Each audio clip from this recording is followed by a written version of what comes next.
basabiddwa. Nga bwe gutera okubeera ku buli Easter Monday, abakristo mu ekereziya ez'enjawulo babatiza abaana baabwe era mu kitambiro kya mmisa ekiyimbiddwa ku kigo ky'ekyamulibwa e Kalungu mu Buddu. Amyuka bwana mukulu w'ekigo kino, Reverend Father Batwawule Paul, yakulembeddemu enteekateeka eno. Mu nteekateeka eno, abaana n'abavubuka 14 bayita abalonde be bataabatiza nga bato nabo babatiziddwa era ne bayingizibwa mu kisibo kya Kristo. Amyuka bwana mukulu w'ekigo kino, Reverend Father Batwawule Paul, wano walagidde obwennyamivu olwa gavumenti okuleetanga enteekateeka ennungi eri bannayuganda kyokka ate ne zisigala mu bitabo ne zitateekebwa mu nkola.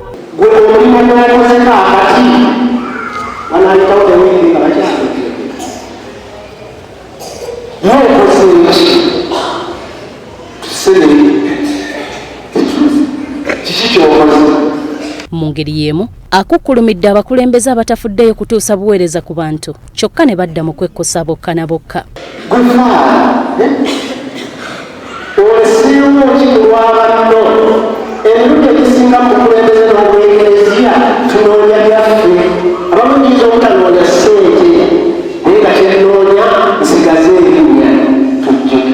Munnamateeka Semakula Ismail naye yeetabye mu mmisa eno era avumiridde ebikolwa eby'okutyoboola eddembe ly'obuntu byagamba nti bya bwannakyemalira bw'atyo n'asaba bannayuganda okulwana obwezizingirire okutaasa embeera. Bwe yayingira e Jerusalemu n'asanga akayeekaalu abamuse nga bwe tutudde wano nga mulimu katale abatimba enyiwa bazitunda ebiyembe balitunda abente bazirenga n'abawanyisiganya ensimbi wakati mu bubba babava baati. Tuyinza okwefumiitiriza nti ekitundu mwe tukulidde nga kino malungu.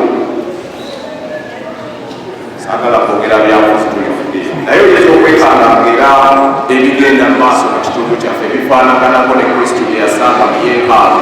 Mu buufu obwo ku kkanisa ya St. Stephen's ekireka abaana 10 babatiziddwa era omukolo guno gukulembeddwamu Reverend Abel Serwanja mmere ewooma. Mwagala omwami wetu mbatirize mu kukkiriza okwo.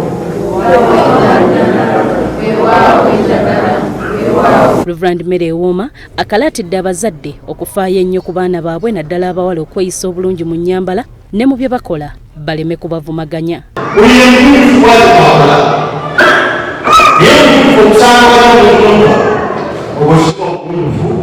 Ono era alabudde abazadde okwewala okulumaŋŋana mu maaso g'abaana baabwe beewale okubeesittaza.